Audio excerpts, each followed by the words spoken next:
नमस्कार मित्रांनो, आजच्या आपल्या कथेचं नाव आहे शापित वाडी आणि या कथेच्या लेखिका आहेत भूत बाहुली अर्थात कस्तुरी. लेखिकेच्या लेखणीला सन्मान देऊन आपण आजच्या आपल्या कथेला सुरुवात करूयात. पण त्या अगोदर तुम्हाला जर या चॅनलवरील कथा आवडत असतील तर चॅनलला सबस्क्राईब करा, बेल आयकॉनवर क्लिक करून नोटिफिकेशनला सुद्धा ऑन करा. चला तर मग कथेला सुरुवात करू. तिच्या समोर अग्नीचा तांडव सुरू होता. त्या अग्नीचा उजेड तिच्या चेहऱ्यावर पडत होता. रक्ताने माखलेल्या तिच्या चेहऱ्यावर विजयी हास्य आणि जिंकण्याचे समाधान होते. आज आई जिंकली होती. प्रत्यक्ष महादेवालाही जिच्या पुढे हार मानावी लागली होती ती देखील एक आई होती. आणि हा तर शैतान होता. आणि एका शैतानाला हरवून एका आईने आपल्या मुलीचे प्राण वाचवले होते. ती मुलगी आईला बिलगून एकदा त्या अग्नीकडे आणि एकदा आपल्या आईकडे पाहत डोळ्यातून अश्रू गाळत होती. काही महिन्यांपूर्वी ही कथा आहे मीरा जोशी हिची. मीरा, तिची मुलगी स्वरा आणि नवरा माधव यांचा सोबत सुखाने संसार चालू होता. माधव आणि मीरा दोघेही पेशाने सरकारी शाळेतील शिक्षक होते. त्यामुळे बऱ्याचदा त्यांची बदली होत होती. स्वरा अगदी गोड मुलगी होती. सतत बडबड, सतत खेळत राहणं तिला फार आवडत असे. फुलपाखरासारखं तिचं इकडून तिकडे बागडणं. त्यामुळे मीरा आणि माधव आपले सारे दुःख, वेदना विसरून जात. तिच्या संगोपनात त्यांनी स्वतःला झोकून दिले होते.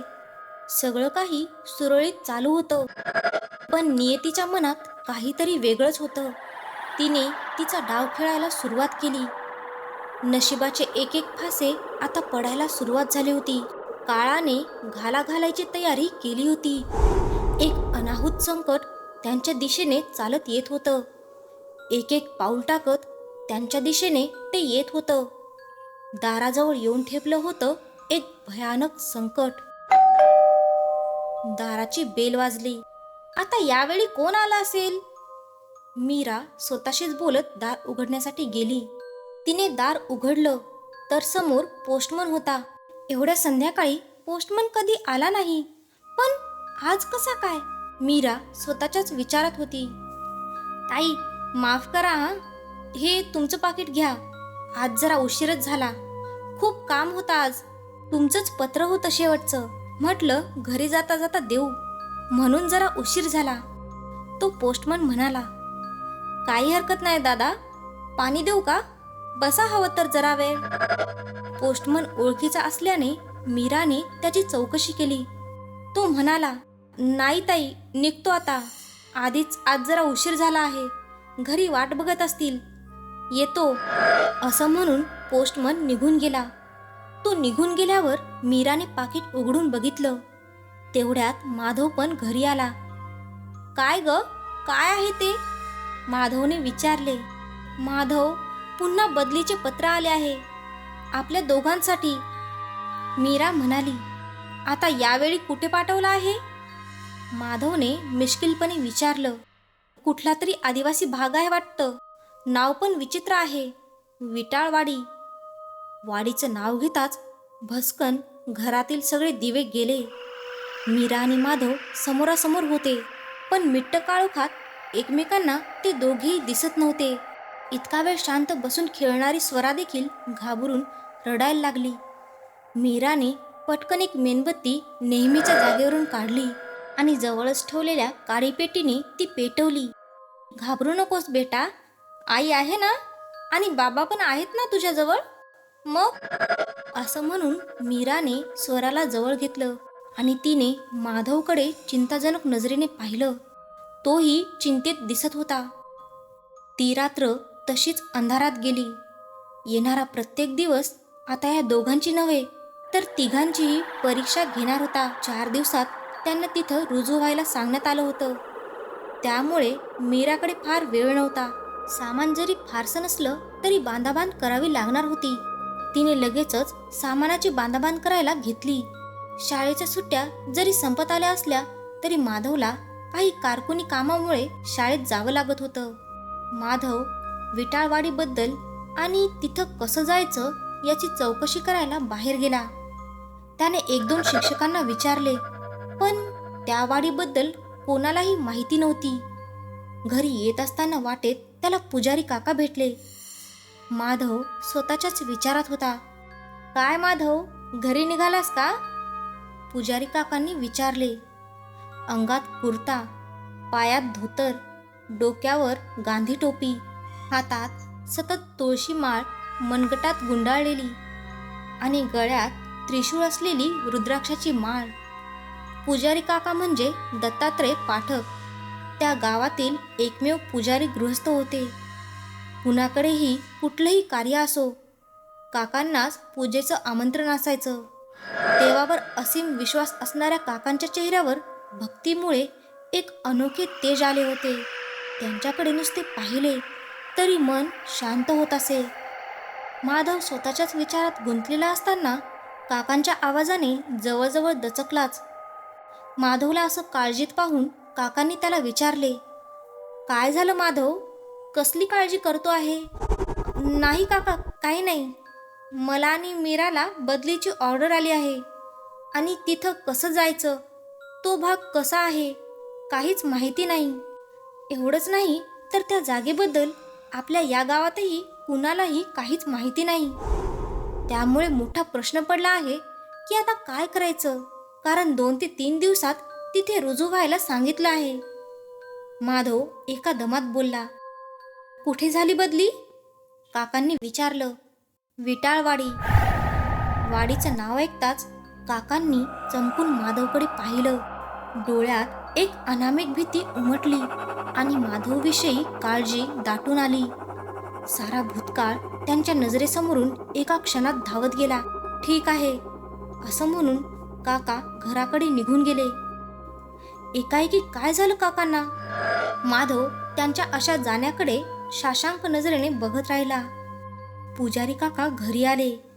अनघाबाई म्हणजेच काकांच्या धर्मपत्नी त्यांची वाट पाहत होत्या. अंगात साधी साडी, हातात काचेच्या बांगड्या, कपाळावर मोठं कुंकू आणि चेहऱ्यावर सात्विक भाव. अनघाताई अगदी साध्या सरळ, कुणाच्याही अध्यात ना कुणाच्याही मधात, आपण भले आणि आपलं काम भलं अशा स्वभावाच्या. काकांच्या चेहऱ्यावरची काळजी त्यांनी अचूक टिपली. काकांना पाय धुवायला पाणी देताना त्यांनी काळजीचं कारण विचारलं. अगं, तो माधव आहे ना, त्याची आणि मीराची बदली झाली आहे, ती देखील त्या वाडीला. म्हणजे कुठे? त्या विटाळवाडीला? अनघाबाईंनी काळजीने विचारले. काकांनी अनघाताईंकडे पाहत नुसती होकारार्थी मान हलवली. त्या क्षणी काकूंच्याही डोळ्यात माधवबद्दल काळजी दाटून आली आणि आदित्यच्या आठवणीने डोळ्यात अश्रू तरळले. तो त्यांचा एकुलता एक मुलगा होता. हो, होता, कारण याच विटाळवाडीने त्याचा घास घेतला होता. काका आणि काकूंनी माधवला आपल्या मुलासारखं मानलं होतं आणि आता तोही त्या वाडीला जाणार होता. अरे देवा, मग तुम्ही नाही का त्याला सांगितलं जाऊ नकोस म्हणून? तिथं काय आहे ते नाही सांगितलं का त्याला? काकूंनी काळजीने विचारलं. नाही ग, माहिती नाही का, माझ्याने हिंमतच नाही झाली काही बोलण्याची. त्या जागेचं नुसतं नाव जरी घेतलं तरी सारं काही आठवून जातं आणि अंगावर शहारे येतात. काय बोलावे ते सुचत नाही. अहो, पण त्यांना असं कसं जाऊ द्यायचं? कमीत कमी त्या जागेबद्दल थोडं तरी सांगा त्यांना. त्यांच्यासोबत लहान मुलगी आहे. आपला आधी गेला होता तेव्हा तो देखील एवढाच लहान होता. काकूंची काळजी काही कमी झाली नव्हती. काका हो म्हणाले आणि देवघरात गेले. माधव घरी आला. त्याने त्या वाडीबद्दल कोणालाही माहिती नसल्याचे सांगितले. मीरा म्हणाली, आता आपण कसे जाणार? बघू, काहीतरी मार्ग नक्की निघेल. परवापासून तिथं हजेरी लावणं गरजेचं आहे. 6 महिने काम करावं लागणार आहे तिथं, मग करून घेऊ परत इथंच बदली.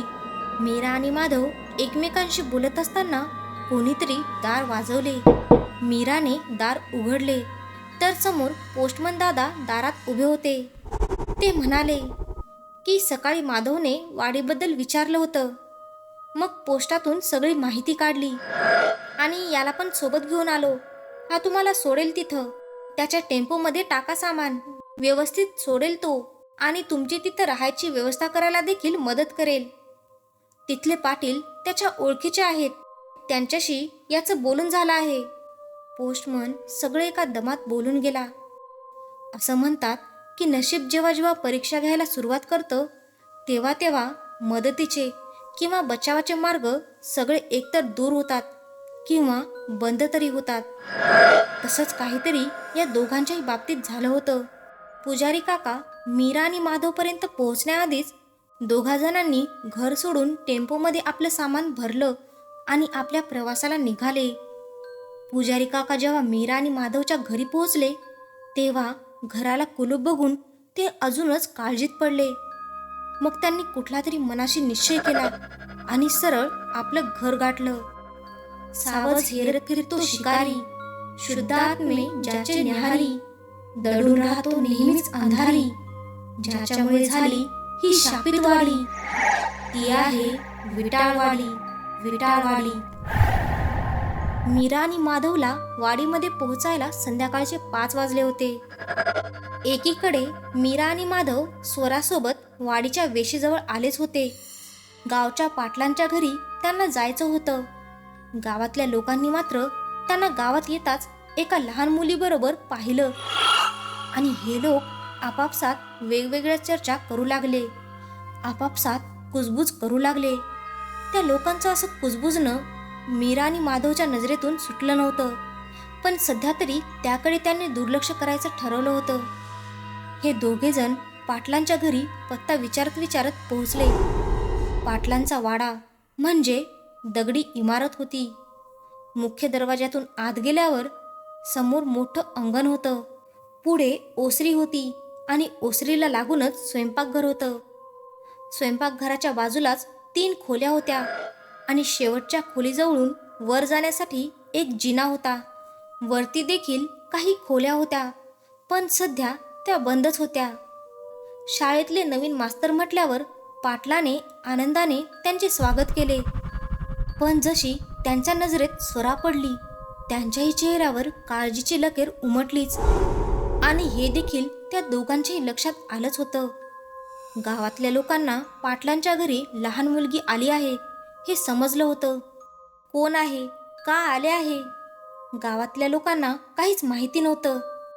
सगळ्यांनी त्या रात्रीसाठी खबरदारी म्हणून ज्या दिशेने त्यांचा टेम्पो आला होता त्या वेशीपाशी भराभर लसणाच्या पाकळ्यांचा अक्षरशः सडा टाकला. चुकून जर नवीन बिराडाच्या त्या लहान मुलीचा वास त्यांना गेला तर. तसंच गावकऱ्यांनी पाटलाच्या घरी देखील कितीतरी लसणाच्या माळा आणून दिल्या, एक खबरदारी म्हणून. मीरा, माधव आणि त्या टेम्पो ड्रायव्हरला देखील त्याबद्दल काहीच माहिती नव्हतं. मीराने सहजच पाटलांना विचारलं, माफ करा पाटील साहेब, पण हे सगळं काय चालू आहे? ही सगळी कशाची तयारी?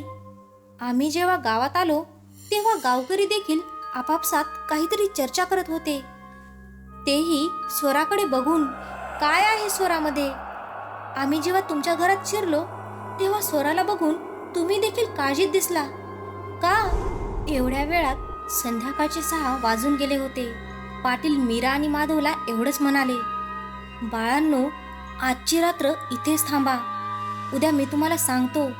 ड्रायव्हर साहेब, तुम्ही पण आजची रात्र इथेच काढा. आता वेशीच्या बाहेर जाऊ नका. असं म्हणून पाटलांनी गावकऱ्यांनी आणून दिलेल्या लसणाच्या माळा भराभर मुख्य दरवाजावरती, खिडक्यांवरती बांधायला सुरुवात केली आणि उंबरठ्यावर टाकायला सुरुवात केली. कारण येणारं उपद्रव कुठूनही येऊ शकतं, हवेतून, जमिनीतून, कुठूनही. त्यांनी एक माळ स्वराच्या गळ्यात घातली आणि मीराला म्हणाले, आजची रात्र तिच्या गळ्यात हे असंच राहू दे. बाकीचं आपण उद्या बोलू. आता जेवण करा आणि झोपून घ्या. मीरा आणि माधवला एवढ्या लवकर जेवणाची सवय नव्हती आणि नाही झोपण्याची, पण पाटलांनी सांगितलं म्हणून तिघांनीही जेवण उरकलं आणि पाटलांनी सांगितलेल्या खोलीत जाऊन झोपले. माधव दिवसभराच्या धावपळीमुळे लगेचच झोपला. आज स्वरा देखील लवकर झोपली.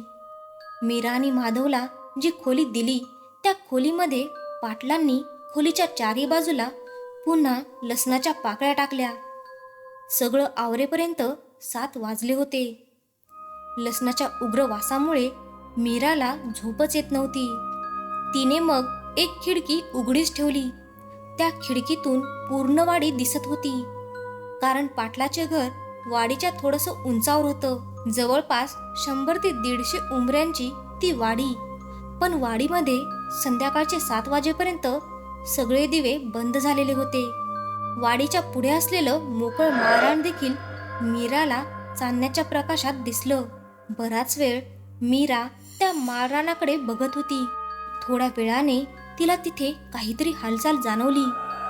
लांब होतं, त्यामुळे स्पष्ट काही दिसत नव्हतं, पण जाणवत होतं जणू कुणीतरी कशाच्या तरी खालून वरती येण्याचा प्रयत्न करतंय, बाहेर पडण्याचा प्रयत्न करतंय.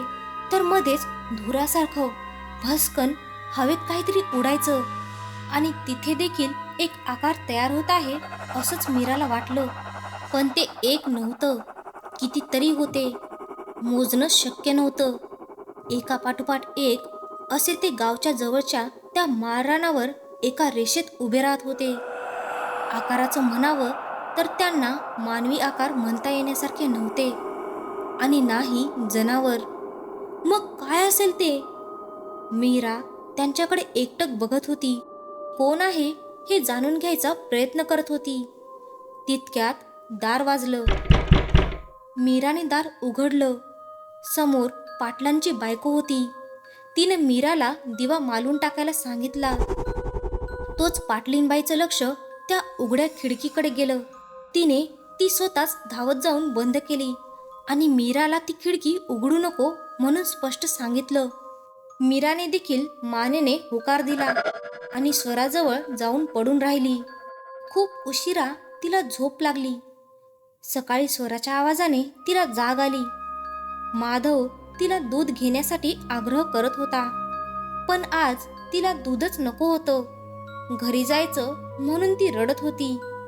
मीराचं लक्ष खोलीतल्या घड्याळाकडे गेलं तर सकाळचे 7 वाजले होते. आपण इतका वेळ झोपून राहिलो याचं तिला स्वतःलाच आश्चर्य वाटलं. ती गडबडीत उठली, स्वतःचं पटपट आवरलं आणि पाटलींबाईच्या मदतीला जायचं ठरवलं. त्याआधी तिने स्वराला कसंबसं समजावून दूध प्यायला दिलं आणि ती स्वयंपाक खोलीत गेली. ती त्यांना म्हणाली, माफ करा हां, इतका वेळ कधी झोपले नाही, पण आज खूपच उशीर झाला उठायला. काही हरकत नाही, काल तुम्ही बराच वेळ जागे होता, पाहिलंय मी, त्यामुळे नसेल जाग आली. त्यात काय एवढं? मीरा नुसती हसली. खरं तर पाटलींबाईंच्या आपुलकीच्या वागण्यामुळे खूप बरं वाटत होते. कामाबद्दल विचारत असताना मीराने सहज बोलता बोलता पाटलींबाईंना कालच्या प्रकाराबद्दल विचारलं. बाईसाहेब, काल तुम्ही ती खिडकी एवढ्या घाईगडबडीत का बंद केली? त्या तिला म्हणाल्या, हे बघ पोरी, आधी एक सांगते, हे बाईसाहेब वगैरे काही मला पटत नाही. गावातले सगळे लोक मला माई म्हणतात आणि यांना नाना म्हणतात. तू पण मला माईच म्हण आणि यांना नाना, कळलं? आणि राहिला कालचा प्रश्न, त्याचं काय आहे? त्या पुढे काही बोलणारच तोच त्यांना बाहेरून लोकांचा गोंधळ ऐकू येऊ लागला. काय गडबड आहे हे पाहण्यासाठी दोघीही घाईघाईने बाहेर आल्या. वाड्याच्या अंगणात गावातले बरेचसे लोक गर्दी करून पाटील साहेबांशी बोलत होते. अहो नाना, काल लवकर ध्यानात आलं म्हणून वाचलो बघा, नाहीतर समजा इप्रीत घडलं असतं आणि त्यांच्या संग तुमचा बी जीव धोक्यात आला असता. त्यांच्यातला एक गावकरी बोलत होता.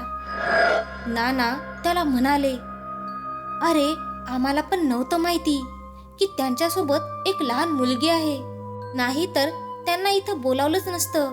असो, आता जशी आपली मुलं संध्याकाळ होण्याच्या आधी त्या वस्तीवर राहायला जातात तसं यांना पण पाठवू. नाहीतर एक काम करूया, त्या वस्तीच्या शेवटच्या खोलीत त्यांना राहायला जागा देऊ. काय म्हणता? काय वाटतं तुम्हाला? वय वय चालेल की, एकदम बेस बघा.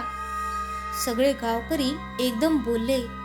तसं नानांनी माधवला जवळ बोलावलं आणि त्याला सांगू लागले, हे बघ बाळा, ही आमची वाडी 150 घरांची.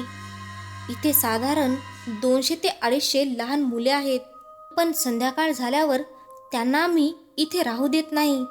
कारण जर चुकून त्यांना त्या लहान मुलांचा वास आला तर ते सगळे घोळक्याने येतात आणि त्या लहान मुलांना आपल्या सोबत घेऊन जातात. त्यांच्यामध्ये जर कोणी आलं तर त्याला ते आपल्यातच सामावून घेतात. आम्ही या वाडीचे त्या वेळेपासूनचे रहिवासी आहोत, ज्या वेळेपासून हे सगळे इथं घडत आहे. हा जणू आमच्यासाठी श्रापच आहे. त्यामुळे आम्ही गाव सोडून जाऊ शकत नाही.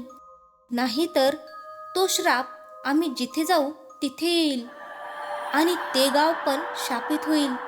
त्याच्याबद्दल तुला इथं सगळं काही सांगू शकत नाही. तुझ्यासोबत तू ज्ञानबाला घेऊन जा, म्हणजे घरकामात पण त्याची मदत होईल आणि इथलं सगळं काही तुला कळेल. माधवच्याही मनात खूप प्रश्न होते, पण सध्या त्याने त्या सर्व प्रश्नांना मनातच ठेवलं आणि मीराकडे एक कटाक्ष टाकला. मीराने नुसता नजरेनेच होकार दिला. सामानासकट टेम्पो माळरानाच्या विरुद्ध दिशेने जाणार होता. मीरा आणि माधव माई आणि नानांना नमस्कार करून टेम्पोत जाऊन बसले. स्वरा देखील आपली लाडकी बाहुली सांभाळत टेम्पोत बसली. तोच तिची बाहुली खाली पडली. ती बाहुली धरायला गेली आणि धाडकन खाली पडली. तिच्या गुडघ्याला जखम होऊन त्यातून रक्त येऊ लागलं. ज्ञानबा आणि मीरा दोघेही पटकन तिला उचलायला धावले. माईंनी देखील पटकन हळद आणली. मीराने तिला जिथे लागलं होतं तिथली माती झटकली आणि पाण्याने जखम धुवून त्यावर हळद लावली. पण स्वराच्या या सर्व गोंधळात कुणाचंही लक्ष त्या रक्त सांडलेल्या जागेकडे गेलं नाही आणि नाही जिथे स्वराची जखम धुतली गेली, कारण तिथल्या जमिनीत तिचं रक्त कधीच शोषलं गेलं होतं आणि रक्ताचा अंश असलेलं ते पाणी देखील. स्वराच्या रक्ताची चटक त्यांना लागली होती.